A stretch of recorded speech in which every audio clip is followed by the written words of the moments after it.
Buenas tardes a todos. Espero que estén disfrutando de este día hermoso que nos tocó. La verdad, un día hermoso en un lugar hermoso, porque estar con este paisaje no es menor. Quiero empezar esta charla con una experiencia personal que me tocó vivir. Hace unos meses estábamos con mi equipo de trabajo cenando en un restaurante, era una cena de trabajo, y se nos acercó la dueña del restaurante. Nos pusimos a charlar y nos preguntó a qué nos dedicábamos. Le contamos, por supuesto. Cuando le contamos, la cara se le transformó. Empezó a relatarnos ella cómo había sido el proceso para habilitar el restaurante en el que estábamos comiendo. Nos contó que era un proyecto familiar, que le había llevado mucho tiempo y que al momento de iniciar el trámite de habilitación se encontró con una maraña de papeles y requerimientos que le pedían y que le llevó muchísimo tiempo y que era muy difícil no perderse en la cantidad de papeles que le pedían. Nos lo contó de una manera muy angustiada, pero también enojada. Pero lo más gracioso, por llamarlo de alguna manera, porque tal vez hasta podría ser dramático, fue cómo hizo para resolverlo. ¿Saben cómo lo resolvió? Jugando a la batalla naval. ¿Jugaron alguna vez a la batalla naval? ¿Qué hizo? Esto fue en palabras de ella, Armó una batalla naval en Excel. Puso por un lado una columna con todas las áreas que le iban pidiendo documentación y por otro lado iba poniendo cada una de la documentación y de los papeles que le pedían. Documento original, fotocopia. ¿Y qué hizo? Iba marcando con una X cada vez que aparecía un área nueva o un documento nuevo que mágicamente iban apareciendo. Y después, a medida que iba entregando los papeles, lo iba marcando con un circulito, hundido. Y de esa manera lo pudo resolver. Entonces, esto me llevó a una reflexión. ¿Qué estamos haciendo verdaderamente quienes trabajamos con la administración pública o quienes trabajan en la administración pública para facilitarle realmente la vida a los ciudadanos? Hay un informe hecho del año 2023, donde más del 80% de las personas encuestadas realizaron un trámite ante el Estado. Y de ese universo de personas, más del 75% se mostraron disconformes. Un gran porcentaje de esos trámites fueron en el ámbito municipal, otros en las gobernaciones y otro a nivel nacional. Hay cosas que ya sabemos. Ya sabemos, por un lado, que digitalizar es una obviedad. Sabemos que es un paso obligado. Pero hay quienes todavía tienen dudas. Sabemos también que para digitalizar necesitamos un sistema.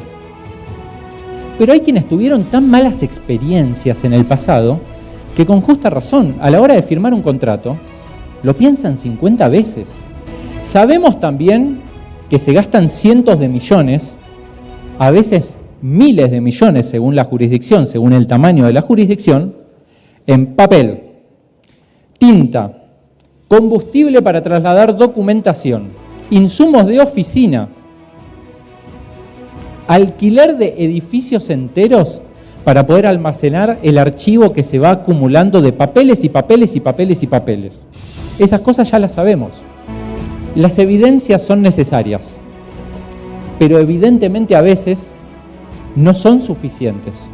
Entonces, esto me abrió un nuevo camino, me hizo reflexionar, me llevó a una reflexión, porque yo antes pensaba que el problema era la tecnología. Pensaba que tal vez en Argentina no teníamos sistemas que se puedan adecuar a la forma de trabajar de nuestra administración pública. Y me di cuenta que estaba confundido.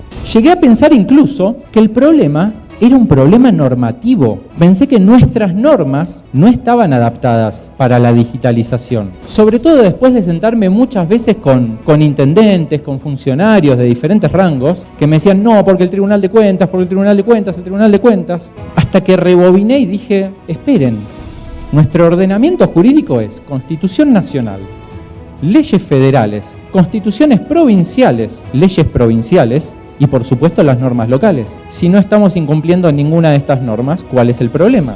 Si hay normas que incluso incentivan la digitalización. Entonces me di cuenta que tampoco era por ahí el problema. Y con el paso de los años fui confirmando que el problema principal de muchos lugares que no digitalizan fue y sigue siendo derribar la barrera cultural. Por supuesto, hay lugares que lo han podido hacer, pero en los lugares donde no se ha podido llevar aún a cabo el proceso de digitalización, el problema sigue siendo la barrera cultural.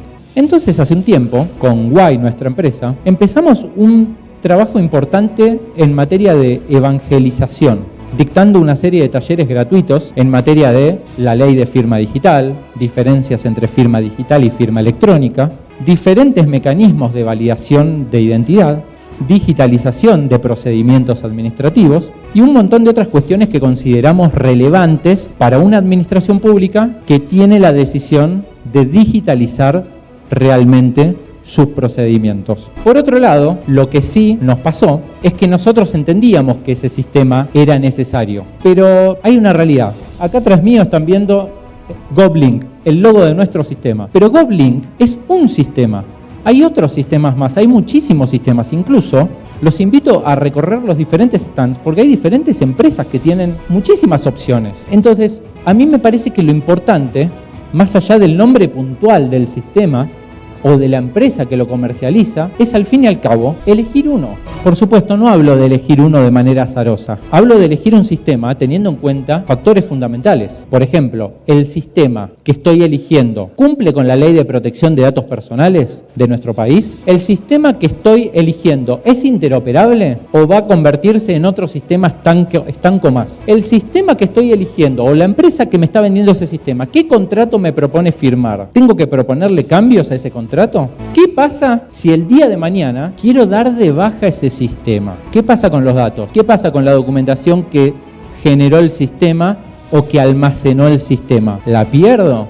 ¿Cómo puedo acceder de manera directa a esos datos para, por ejemplo, vincularlos a un data warehouse? ¿Tengo un API para consumir esa información? ¿Tengo un API para que otros sistemas puedan conectarse a ese sistema? Y por supuesto, el que no puede faltar, no puedo dejar de prestar atención a la ciberseguridad, porque como todos sabemos, mejor prevenir que curar.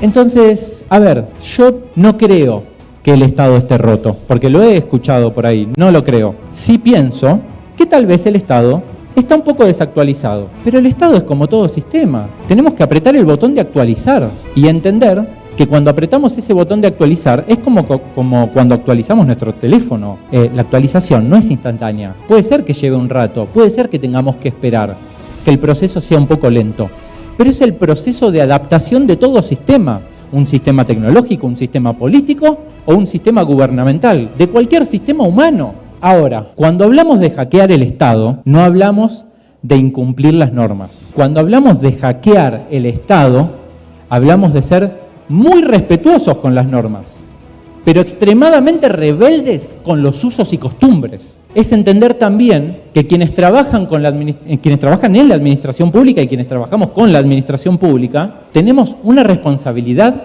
ineludible, que es construir el Estado del futuro, un Estado verdaderamente al servicio del ciudadano. Sé que muchos ya empezaron ese camino. De hecho, hemos escuchado y tenemos presentes a muchas personas. Tenemos, sin ir más lejos, al intendente de Luján de Cuyo. Tenemos a Ana de Escobar, que también hizo un proceso espectacular. Hay muchos lugares que ya empezaron, pero hay lugares que todavía no. Lo bueno es que muchas de esas personas que aún no empezaron están hoy presentes acá. Y estando presentes hoy acá, están dando ese primer paso de construir el Estado del futuro. Muchas gracias.